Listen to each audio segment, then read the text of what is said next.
Hi friends, मैं आकांक्षा शर्मा जी की वित्तकांक्षा में आपका स्वागत करती हूँ। एमपीपीएससी प्री क्रैश कोर्स में आज हम आपदा और आपदा प्रबंधन से संबंधित वस्तुनिष्ठ पढ़ने वाले हैं। मैंने आपको बोला था कि हम इस एन सीरीज़ में क्रैश कोर्स अब हमारा थ्योरी के साथ साथ हम एमसीक्यू भी पढ़ेंगे। जितने भी टॉपिक सिलेबस में दिए उनसे संबंधित, ये भी इससे संबंधित कुछ एमसीक्यू करवा, इसके आगे भी और इसी टॉपिक से संबंधित मैं करवाऊंगी। जितना भी बन सकता है एमसीक्यू, जितने भी क्वेश्चन आ सकते हैं तो वो हम हमारी वीडियो में करेंगे।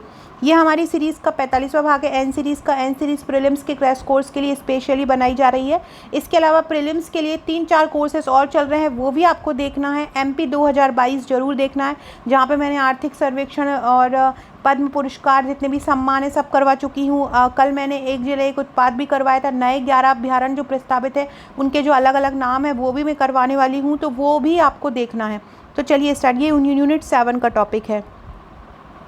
पहला क्वेश्चन है, निम्नलिखित में से कौन प्राकृतिक आपदा नहीं है। देखिए, सुनामी प्राकृतिक आपदा है, जो कि एक जापानी शब्द है। बाढ़ भी प्राकृतिक आपदा है, भूकंप भी प्राकृतिक आपदा है। आतंकवाद एक मानव जनित आपदा है। अगला क्वेश्चन है, निम्नलिखित में से कौन एक प्राकृतिक आपदा है। देखिए, आग लगना मानव जनित है, बम विस्फोट भी मानव जनित है और रासायनिक दुर्घटना भी मानव जनित है। भूकंप जो है, धरती में अचानक से कंपन होना, एक प्राकृतिक आपदा है। भूकंप संभावित क्षेत्रों में भवनों की आकृति कैसी होना चाहिए। जो आपदा प्रबंधक है उनको, जो लोग प्रबंध करते हैं, जहाँ पर भूकंप बहुत ज़्यादा आता है, ये संभावित क्षेत्र है कि यहाँ आने की संभावना है, तो वहाँ पे जो भवन है वो आयताकार बनाना चाहिए। कैसे बनाना चाहिए? आयताकार। भूकंप वाले क्षेत्रों में ढलानों पर अगर मकानों का निर्माण है तो वो क्या है? उचित है या अनुचित है, लाभकारी या उपयोगी? तो बिल्कुल ही 110% अनुचित है। ढलान वाले घरों पर मकानों का निर्माण भूकंप वाले क्षेत्रों में अनुचित है। 1947 की गर्मियों में बाढ़ आई थी बहुत तेज बांग्लादेश में। वहाँ पे कितने लोगों को क्षति उठानी पड़ी थी? 3.60 करोड़ लगभग। बहुत ही तीव्र बाढ़ आई थी। बाढ़ से संभावित बचाव के लिए जो समुद्र तट से घर होना चाहिए वो कितनी दूरी पर बनाना चाहिए? लगभग 250 मीटर की दूरी पर घर बनाना चाहिए। फ्रेंड्स, मैंने एक ट्रिक का चैनल बनाया है, उसमें मैं केवल ट्रिक ही ट्रिक पढ़ा रही हूँ। ये चैनल से हटकर है, यहाँ हम थ्योरी एमसीक्यू पढ़ते हैं, वो केवल ट्रिक्स के लिए है। उसकी लिंक आपको कमेंट बॉक्स में मिलेगी, डिस्क्रिप्शन बॉक्स में नहीं मिलेगी। डिस्क्रिप्शन बॉक्स हमारे वीडियो के जस्ट नीचे, आप जहाँ पे लिखा होता है टाइटल, वहाँ पे नीचे मिलेगा। आप क्लिक करेंगे तो डिस्क्रिप्शन बॉक्स में आपको हमारे WhatsApp, Telegram, Facebook, Insta, Twitter की लिंक मिल जाएगी। कमेंट बॉक्स में आपको वो नए चैनल की लिंक मिलेगी। रिसेंटली मैंने उसमें मध्य प्रदेश के जितने किले हैं उन किलों का निर्माण किसने किया वो कराया है। मध्य प्रदेश के मुख्यमंत्री को ट्रिक द्वारा करवाया है। इसके अलावा बहुत सारे ट्रिक मैंने वहाँ पर करवाए हैं। निर्वाचन आयोग को अध्यक्ष को ट्रिक द्वारा करवाया, अनुसूचित जनजाति आयोग को ट्रिक द्वारा करवाया है, अध्यक्ष को ट्रिक द्वारा करवाया है। तो वहाँ पे आपको बहुत सारे वीडियोस इंपॉर्टेंट मिलते रहेंगे। वो ऐसा ट्रिक का चैनल है कि आपने अगर वो एक वीडियो देख लिया तो वो टॉपिक आपका क्लियर हो जाएगा।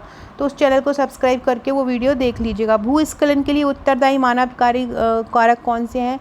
जो मानव जो करता है, मानव के कारण भूस्खलन होता है, धरती खिसकने लगती है, तो वो होता है अकुशल खुदाई। जितनी ज़्यादा अकुशल खुदाई करते हैं और अति ज़्यादा खुदाई करते हैं वो उस भूस्खलन का एक मेन कारण होता है। भूस्खलन का अर्थ क्या होता है? भूस्खलन का अर्थ होता है ज़मीन का खिसकना। क्या होता है? ज़मीन का खिसकना। भूस्खलन से असुरक्षित कौन से मकान होते हैं? तो ऐसे मकान जो खड़ी या प्राकृतिक ढलानों पर स्थित होते हैं, वो मकान जो होते हैं वो असुरक्षित होते हैं।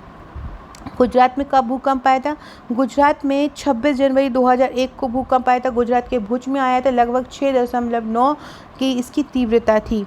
23 दिसंबर 1972 को किस मध्य अमेरिकी देश में एक के बाद एक कई भूकंप आए थे? 23 दिसंबर 1972 को किस मध्य अमेरिकी देश में आए थे भूकंप? तो ये आए थे निकारागुआ में, और निकारागुआ में एक के बाद एक भूकंप आए थे। भूकंप के दौरान कैसी इमारतें अपेक्षाकृत अधिक कंपायमान होती हैं? भूकंप के दौरान कैसी इमारतें बनाएं जो मतलब इनमें से कौन सी अपेक्षाकृत, मतलब और इमारतों की सभी कंपन करती है, लेकिन और इमारतों के कंपैरिजन में जो ज़्यादा कंपन करती हैं वो ऊंची, ज़्यादा, जितनी ज़्यादा ऊंची होंगी वो उतनी ज़्यादा परेशान करेंगी। 26 जनवरी 2000 भुज को कितनी तीव्रता का भूकंप आया था? 6.9। अभी मैंने बताया 6.9 का आया था। इंडियन प्लेट के खिसकने की दर कितनी होती है? इंडियन प्लेट जो खिसकती है तो वो होती है भूकंप के दौरान 3 से 5 सेंटीमीटर प्रति वर्ष। इंडियन प्लेट जो है वो खिसकती रहती लगातार। एक प्लेट के नीचे दूसरी प्लेट टकरा जाती है खिसकने के दौरान, तो वही कंपन होने लगता है। तो वो खिसकने की जो दर होती है वो हर साल जो इंडियन प्लेट है वो 3 से 5 सेंटीमीटर प्रति वर्ष खिसकती है। इनमें से कौन मानव जनित आपदा है? आतंकवाद, युद्ध, सांप्रदायिक दंगे या इनमें से सभी? मानव जनित आपदा आतंकवाद, युद्ध भी है, सांप्रदायिक दंगे, सभी इसका आंसर हो जाएगा। राजस्थान में जल संग्रहण के लिए कितने हेक्टेयर तक के वाटर सेट क्षेत्रों की पहचान की गई है? तो राजस्थान में जल संग्रहण के लिए कितने हेक्टेयर तक के वाटर सेट क्षेत्रों की पहचान की गई है? 50 हेक्टेयर। 50 हेक्टेयर तक के वाटर सेट क्षेत्रों की पहचान की गई है। फ्रेंड्स, अगर आपने अभी कोई भी नोट्स नहीं लिया है प्रीलिम्स का, तो आप हमारा ये प्रीलिम्स का पैकेज ले सकते हैं। 12 बुकलेट हैं ये प्रीलिम्स की। आप मध्य प्रदेश में कहीं भी रहते हो, भारत में कहीं भी रहते हो, मंगा सकते हैं। ये इस एग्ज़ाम के साथ साथ आपके अगले एग्ज़ाम में भी काम आएंगे। इनके साथ साथ आपको एक ग्रुप मिलता है, ग्रुप में भी मैं डेली तैयारी करवा रही हूँ, ग्रुप में भी मैं डेली क्वेश्चन देती हूँ। वहाँ पर इंपॉर्टेंट जो भी टॉपिक रहते हैं, मेरी सभी वीडियोज़ की PDF भी वहाँ दी जाती है। इसके अलावा आप हमारी MPPSC प्रीलिम्स की ट्राम बार टेस्ट सीरीज़ भी ले सकते हैं। हार्ड कॉपी 1999 की है, सॉफ्ट कॉपी 999 की है। हर यूनिट से लगभग 400 से 500 प्रश्न यहाँ पे लिए गए हैं। यहाँ भी इंपॉर्टेंट क्वेश्चन दिए जाते हैं। इसके साथ भी आपको एक ग्रुप मिलता है। इसकी हार्ड कॉपी, सॉफ्ट कॉपी कोई भी आप मंगवा सकते हैं। बहुत इंपॉर्टेंट है ये टेस्ट सीरीज़। अगर आपने नहीं लिया अभी तक, अगर आप नोट्स कहीं और से ले चुके हैं, तो आप हमारी टेस्ट सीरीज़ ज़रूर एक बार लेके देख लीजिएगा। इसके अलावा ये हमारी ई-बुक है। ये मध्य प्रदेश की वार्षिकी है। ये मध्य प्रदेश जी के वन लाइनर है। ये 5000 वन लाइनर है। ये 3010 MCQ है। और ये मासिकी जनवरी, फरवरी, मार्च, अप्रैल की मासिकी आपको मिल जाएगी। इसके अलावा मई की भी, जैसे ही मई ये कंप्लीट होगा तो आपको मई की भी मासिकी मिल जाएगी। इसके अलावा भी आपको हमारी ये ई-बुक ले सकते हैं। देखिए, ये मध्य प्रदेश की खेल समसामयिकी है। 30 रुपये की PDF। इसमें मध्य प्रदेश के पूरा खेल कवर किया गया है 2021 से अप्रैल 2022 तक। ये मध्य प्रदेश की बजट की PDF है। इसमें पूरे मध्य बजट वन लाइनर फैक्ट में कवर किया है। ये भारत और विश्व भूगोल के 2230 वन लाइनर की PDF है। और ये राष्ट्रीय और अंतर्राष्ट्रीय करंट अफेयर 1600 वन लाइनर की PDF है। इसमें आपके पूरे 1600 वन लाइनर कवर हैं, तो आप ये भी मंगा सकते हैं। अगला क्वेश्चन पढ़ते हैं।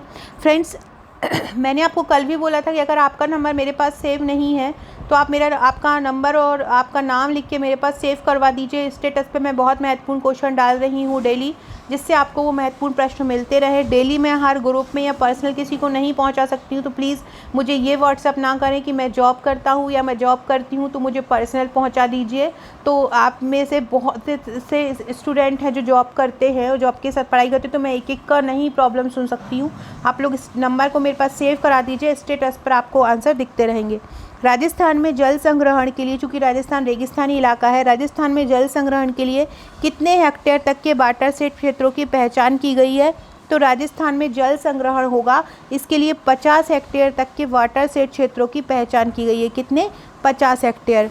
भूमिगत जल के समुचित उपयोग के लिए कौन सी सिंचाई पद्धति अपनाई गई है, जिससे हम भूमि में जो जल होता है उसका उपयोग कर सकें?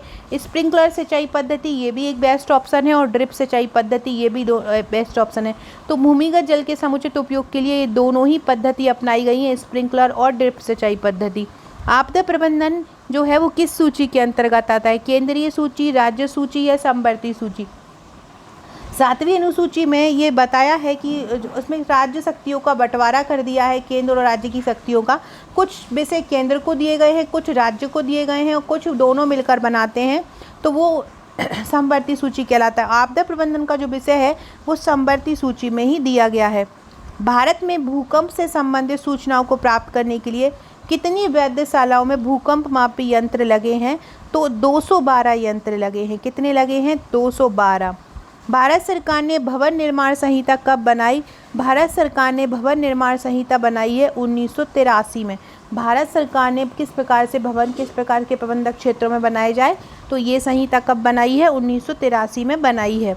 भारत सरकार ने बाढ़ नियंत्रण के लिए त्वरित, अल्पकालिक एवं दीर्घकालिक आयाम कब निर्धारित किए? तो ये किए हैं 1954 में। बाढ़ नियंत्रण के लिए त्वरित, अल्पकालिक एवं दीर्घकालिक आयाम कब निर्धारित किए? 1954 में।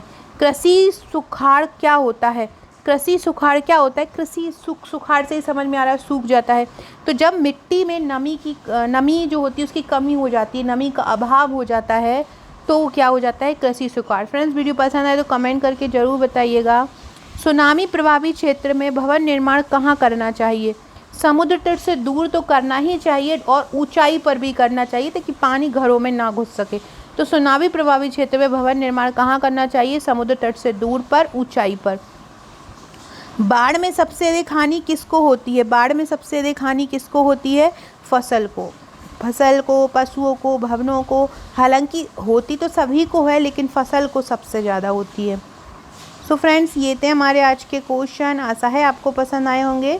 अगला हम यूनिट 7 के पोषण आहार हुआ, मानव शरीर हुआ, मौलिक सिद्धांत हुए, इसी प्रकार यूनिट 1 के, यूनिट 2 के सबके टॉपिक के MCQ करेंगे, साथ में थ्योरी भी पढ़ते जाएंगे। MP 2022 भी ज़रूर देखते जाइएगा, और क्योंकि प्लेलिस्ट एक बार चेक कर लीजिएगा, वहाँ पे MP करंट, MP 2022 और हमारी एन सीरीज़। इसके अलावा MP GK का भी एक कोर्स चल रहा है, तो वो तीनों आपको ज़रूर देखना है। अगले कल परसों में मैं MP ऑब्जेक्टिव भी लेके आने वाली हूँ, उसकी भी आपको जल्द ही जानकारी मिलेगी। वीडियो अच्छा लगे तो लाइक शेयर सब्सक्राइब जरूर करें। Okay friends, thank you.